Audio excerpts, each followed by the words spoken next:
Doctor B Jayaraj, താങ്കൾ പറഞ്ഞത് ഒരു തദ്ദേശ സ്ഥാപനങ്ങളും SDPIയുമായി കൂട്ടുകെട്ടില്ല ഇടതുപക്ഷത്തിന് എന്നുള്ളത് തന്നെയാണോ? ആ നിലപാടിൽ ഉറച്ചു നിൽക്കുകയാണോ?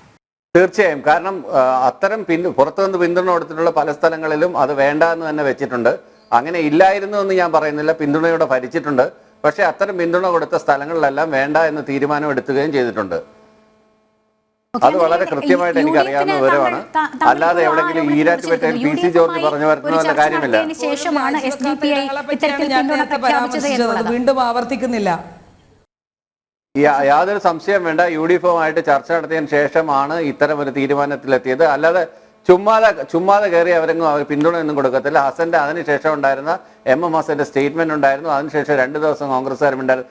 ഏത് വിഷയമാണെങ്കിലും മിണ്ടാനായിട്ട് അല്ലെങ്കിൽ തീരുമാനം എടുക്കട്ടെ. ഇപ്പൊ രാമക്ഷേത്രത്തിന്റെ വിഷയത്തിൽ പൊതുവെ ഒരു തീരുമാനം എടുക്കുന്ന സമയത്ത് ആവശ്യമുള്ളവർ പോകട്ടെ, വിശ്വാസമുള്ളവർ പോകട്ടെ എന്നുള്ള സ്റ്റാൻഡ് എടുക്കാൻ വേണ്ടി എത്ര ദിവസം കോൺഗ്രസ് വെയിറ്റ് ചെയ്തു.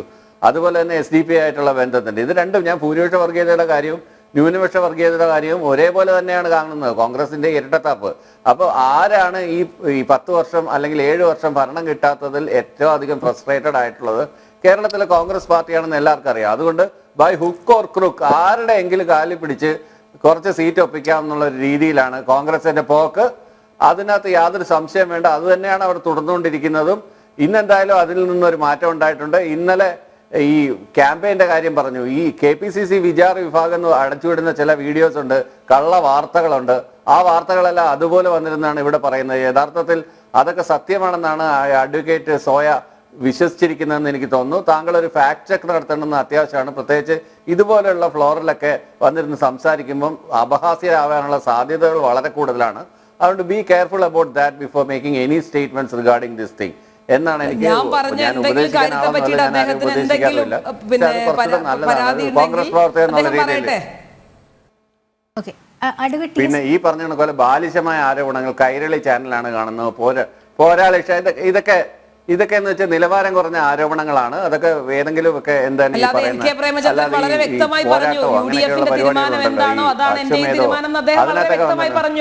ആ ഭാഗം നിങ്ങൾ മനഃപൂർവ്വം കട്ട് ചെയ്തതിനെ പറ്റി എനിക്ക് എന്താണ് പറയാനുള്ളത്? NK പ്രേമചന്ദ്രൻ പറഞ്ഞ മുഴുവൻ വാർത്താ സമ്മേളനവും കാണണം. അദ്ദേഹം വളരെ വ്യക്തമായി പറഞ്ഞിരുന്നു എന്താണ് UDF-ന് പറയാനുള്ളത്, എന്താണ് UDF എടുത്ത തീരുമാനം, അതാണ് പാർട്ടിയുടെ തീരുമാനം എന്ന് വളരെ വ്യക്തമായി അദ്ദേഹം പറഞ്ഞു. അപ്പൊ പിന്നെ അതിൽ ഫാക്ട് ചെക്കിന്റെ ആവശ്യമുണ്ടെന്ന് എനിക്ക് തോന്നുന്നില്ല. അഡ്വക്കേറ്റ് TS ഉല്ലാസ് ബാബു, വയനാട്ടിൽ ഈ കൊടി ഉപേക്ഷിച്ചു.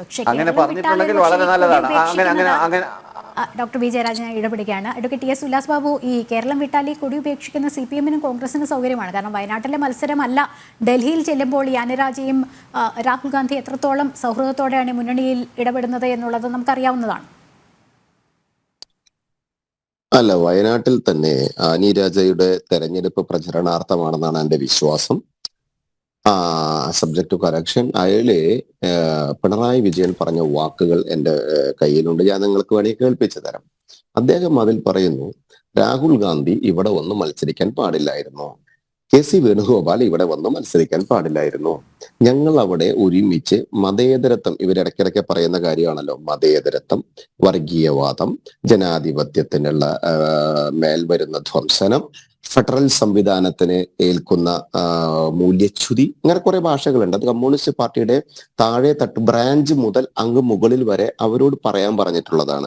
അതിന് സമയം സന്ദർഭമൊന്നും അവരെ സംബന്ധിച്ച് വിഷയമല്ല.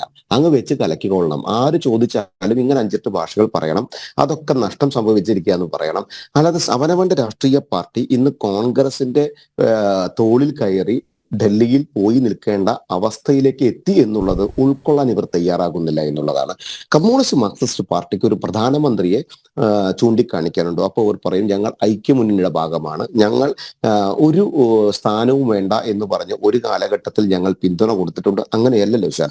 ഇന്ത്യൻ ജനാധിപത്യത്തിൽ നിങ്ങൾ പറയുന്ന കാര്യം, നിങ്ങൾ പറയുന്ന ഈ പുട്ടിന് പേരിടുന്ന പോലെയുള്ള ജനാധിപത്യ ശൈലിയല്ല കേട്ടോ ഞാൻ പറഞ്ഞത്.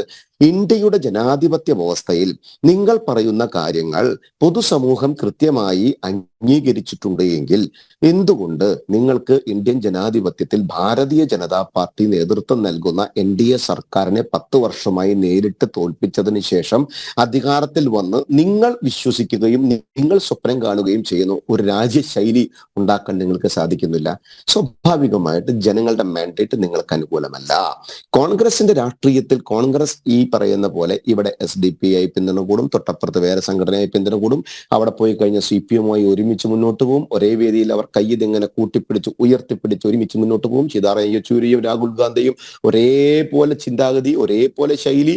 എന്നിട്ടിവർ ഈ കർണാടകയുടെ അതിർത്തിയിലും അതേപോലെ തന്നെ തമിഴ്നാടിന്റെ അതിർത്തി, രണ്ട് അതിർത്തി കടന്നാൽ അങ്ങോട്ട് കെട്ടിപ്പിടിച്ചു പോകുന്ന നിങ്ങൾ ഇവിടെ പരസ്പരം ഇങ്ങനെ ഈ ചക്കുളത്തി പോര്, പരസ്പര സഹായ സഹകരണ മുന്നണിയായി നടക്കുന്നതിന്റെ അർത്ഥം എന്താണുള്ളത്?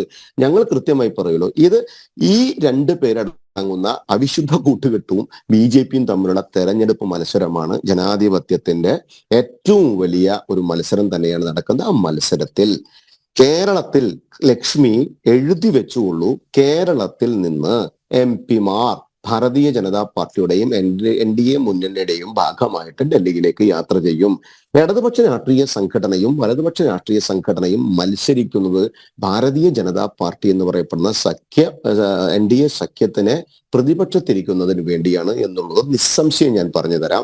ഇവിടുത്തെ പ്രശ്നങ്ങൾ ചർച്ച ചെയ്യാൻ ഇവർക്ക് നേരമില്ല. ഇതൊക്കെ ഉണ്ടാക്കുന്നത് എന്തിനെന്താണെന്നറിയാമോ? കേരളത്തിൽ 7 വർഷക്കാലം ഒരു പ്രോഗ്രസ് റിപ്പോർട്ട് അല്ലേ ഇത്? കേരളം എന്ന് പറഞ്ഞ സംസ്ഥാനത്ത് ഇവരുടെ ഇടതുപക്ഷ രാഷ്ട്രീയ സംഘടന ഭരിച്ച സ്ഥലത്തിന്റെ ഒരു പ്രോഗ്രസ് റിപ്പോർട്ടും കൂടി ആവില്ലേ? ലോക്സഭാ തെരഞ്ഞെടുപ്പ് മറക്കണോ നമ്മൾ? സപ്ലൈകോലെ ഒന്ന് പോകാൻ പറ്റുമോ നമുക്ക് ആർക്കെങ്കിലും? കർഷകന്റെ പ്രശ്നം പരിഹരിക്കാൻ സാധിച്ചോ നിങ്ങൾക്ക് ആർക്കെങ്കിലും? നേരത്തെ സോയ പറയുന്ന സമയത്ത് കേട്ടും മണിപ്പൂർ അത് ഇത്. സ്വാഭാവികമായിട്ട് 93-ലും 96-ലും 97-ലും ഒക്കെ മണിപ്പൂർ കലാപങ്ങൾ നടന്ന സമയത്ത് കോൺഗ്രസിന്റെ ജ്യോതിരാദിത്യ സിന്ധ്യ ഇന്ന് ഞങ്ങളുടെ പാർട്ടിയുടെ നേതാവാണ്. അദ്ദേഹം അന്ന് കോൺഗ്രസിലുണ്ടായിരുന്ന ചരിത്രത്തെക്കുറിച്ച് പാർലമെന്റിന്റെ ഫ്ലോറിൽ പറഞ്ഞ കാര്യമൊക്കെ നമുക്കറിയാം. അന്ന് നിങ്ങൾ ഒരു ദിവസം പോലും 800 പേർ വംശഹത്യയുമായി ബന്ധപ്പെട്ട് അവിടെ ഉണ്ടായിരുന്ന സമയത്ത് നിങ്ങളുടെ കോൺഗ്രസ് നേതാക്കന്മാർ തിരിഞ്ഞു നോക്കാത്ത ചരിത്രത്തെക്കുറിച്ചൊക്കെ ഞങ്ങൾക്കറിയാം. കമ്മ്യൂണിസ്റ്റ് പാർട്ടിയുടെ നേതാവ് ശ്രദ്ധിച്ചോളൂ. നിങ്ങളുടെ കേന്ദ്ര സർക്കാർ ഭരിക്കുന്ന സമയത്ത് ഇന്ദ്രജിത് ഗുപ്ത എന്ന് പറയപ്പെടുന്ന ഇടതുപക്ഷത്തിന്റെ ആഭ്യന്തരമന്ത്രിയായിരിക്കുന്ന സമയത്തും ഇതേ വംശഹത്യകൾ ഇതേ സ്ഥലത്ത് നടക്കുന്ന സമയത്ത് നിങ്ങളെടുത്ത സമീപനം അറിയാം. ഭാരതീയ ജനതാ പാർട്ടി ഇതുപോലത്തെ മണിപ്പൂരിൽ 2 വംശകർ തമ്മിലുണ്ടായ തർക്കത്തിൽ ഉണ്ടാകുന്ന പ്രശ്നങ്ങളെ കൃത്യമായി ഞങ്ങളുടെ ആഭ്യന്തര സഹമന്ത്രിയെ അവിടെ 15 ദിവസം ക്യാമ്പ് ചെയ്തുകൊണ്ട് ഘട്ടം ഘട്ടമായിട്ട് ആ പ്രശ്നം പരിഹരിക്കുന്നതിനുള്ള കാര്യങ്ങൾ നടത്തുന്നു. അതിൽ ഇന്റർനാഷണൽ തീരുമാനങ്ങളുമായി ബന്ധപ്പെട്ട് ചൈനയടക്കമുള്ള ആളുകൾ നടത്തുന്ന സൂത്രങ്ങളും ഞങ്ങൾ നിർത്തുന്നു. അതുകൊണ്ടാണ് ആ അതിർത്തിയിൽ നിന്ന് 50 കിലോമീറ്റർ അങ്ങോട്ടും 50 കിലോമീറ്റർ ഇങ്ങോട്ടും വിസ വേണ്ടാതെ യാത്ര ചെയ്യാമെന്നുള്ള ശൈലി വരെ നിർപ്പലാക്കിക്കൊണ്ട് ഫെൻസിംഗ് മുന്നോട്ട് പോകുന്നു. ഇതിലൊക്കെ അന്താരാഷ്ട്ര തലത്തിലുള്ള ഗൂഢാലോചനകൾ ഇന്ത്യക്കെതിരെയുണ്ട്. അത് വംശീയപരമായിട്ട് അവർ നടപ്പിലാക്കും. അതിനെയൊക്കെ ചുവട് പിടിച്ചുകൊണ്ട് ഭാരതത്തിന്റെ കാര്യങ്ങൾ അന്യ രാഷ്ട്രത്തിൽ പോയി പറഞ്ഞ് കളിയാക്കിക്കൊണ്ട് കയ്യടി മേടിക്കാൻ ശ്രമിക്കുന്ന രാഹുൽ ഗാന്ധിയാണോ ഇന്ത്യൻ ജനാധിപത്യത്തിൽ കൃത്യമായ നേതൃശേഷിയിലേക്ക് വരിക? അതോ ഇന്ത്യൻ സമൂഹത്തിനെ ഈ ലോകരാഷ്ട്രങ്ങൾക്ക് മുമ്പിൽ അഭിമാനപൂർവ്വം ഉയർത്തിപ്പിടിക്കുകയും ഇന്ത്യൻ സംസ്കാരത്തെ ലോകരാഷ്ട്രങ്ങൾക്ക് മുമ്പിൽ അഭിമാനപൂർവ്വം വളർത്തിക്കൊണ്ടുവരികയും ഇന്ത്യൻ ജനതയുടെ വാല്യൂവിനെ ഈ ലോകരാഷ്ട്രങ്ങൾക്ക് മുമ്പിൽ ഉയർത്തിപ്പിടിക്കുകയും ചെയ്യുന്ന നരേന്ദ്രമോദിയാണോ അധികാരത്തിൽ വരിക എന്നുള്ളത് ജൂൺ 4-ാം തീയതി ഇതേ ഫ്ലോറിൽ സോയയും ഈ ഡോക്ടർ ജയരാജും ഉണ്ടെങ്കിൽ നമുക്ക് ചർച്ച ചെയ്യാം. അന്ന് വിജയത്തിലേറി ഞാൻ ചർച്ച ചെയ്യുന്ന സമയത്ത് ഇതേ അസഹിഷ്ണുത ഡോക്ടർ ജയരാജ് കാണിക്കുമെന്ന് എനിക്ക് തോന്നുന്നില്ല. വിവസ്ത്രരായിക്കൊണ്ട് തെരുവുകളിലൂടെ നടന്നു എന്നുള്ളത് ലോകരാജ്യങ്ങൾ മനസ്സിലാക്കുന്ന കാര്യമാണ്. വനിതാ ബില്ല് അവതരിപ്പിച്ച BJP നിങ്ങളുടെ സ്ഥാനാർത്ഥി പട്ടികയിൽ എത്ര വനിതകളുണ്ട്? വനിതാ ബില്ല് കൃത്യമായി അവതരിപ്പിച്ച വനിതകൾക്ക് അർഹമായ പരിഗണന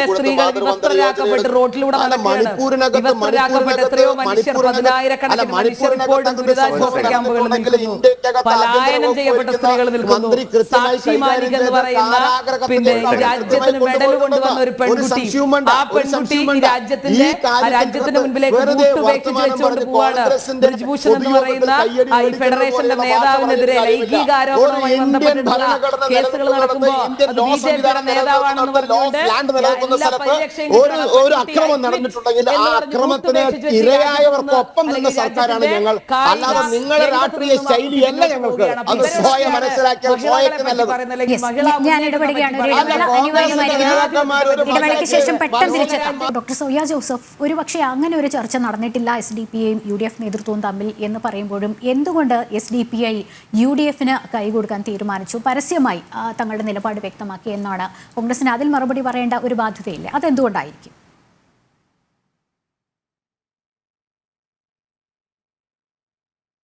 സ്വാഭാവികമായിട്ടും ജയിക്കാൻ പോകുന്ന ഒരു ഗവൺമെന്റ് അല്ലെങ്കിൽ ഒരു ഗവൺമെന്റ് രൂപീകരിക്കാൻ പോകുന്ന ആളുകൾ സ്വാഭാവികമായിട്ടും കേരളത്തെ സംബന്ധിച്ച് 20 സീറ്റും ജയിക്കാൻ പോകുന്ന ഒരു മുന്നണി എന്ന നിലയിൽ സ്വാഭാവികമായിട്ടും SDPയെ സംബന്ധിച്ച് ഞങ്ങൾ ജയിക്കുന്ന ആളുകളുടെ ഭാഗമാണ് എന്ന് പറയാനുള്ള ഒരു സ്വാഭാവികമായിട്ടുള്ള സൈക്കോളജി മാത്രമാണ് അവിടെ വർക്കൗട്ട് ചെയ്തിട്ടുള്ളത്. അല്ലാതെ മറ്റൊന്നും ഇവിടെ ഇല്ല എന്നുള്ളതാണ്. നേരത്തെ BJPയുടെ പ്രതിനിധി പറഞ്ഞു വെച്ചതുപോലെ 400 സീറ്റ് കിട്ടുന്നായിരുന്നു. ആദ്യത്തെ കണക്ക് 400 ആയിരുന്നു. പിന്നീട് 2 ആഴ്ച കഴിഞ്ഞപ്പോൾ അത് 300 ആയി ചുരുങ്ങി. അപ്പൊ അത് വീണ്ടും കുറഞ്ഞുകൊണ്ടിരിക്കുകയാണ്.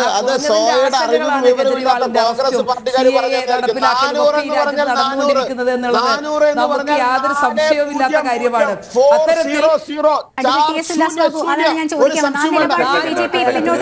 നേരത്തെ പറഞ്ഞല്ലോ നമ്മൾ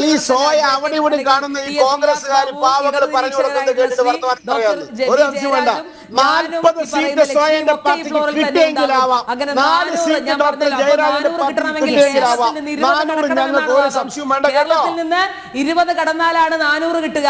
ആ 20 രണ്ടവക്കാമെങ്കിലും കേരളത്തിൽ എത്തുക. ആദ്യത്തെ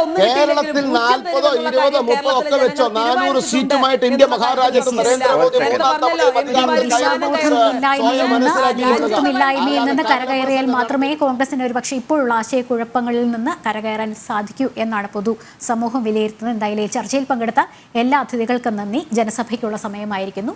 നന്ദി, നമസ്തേ.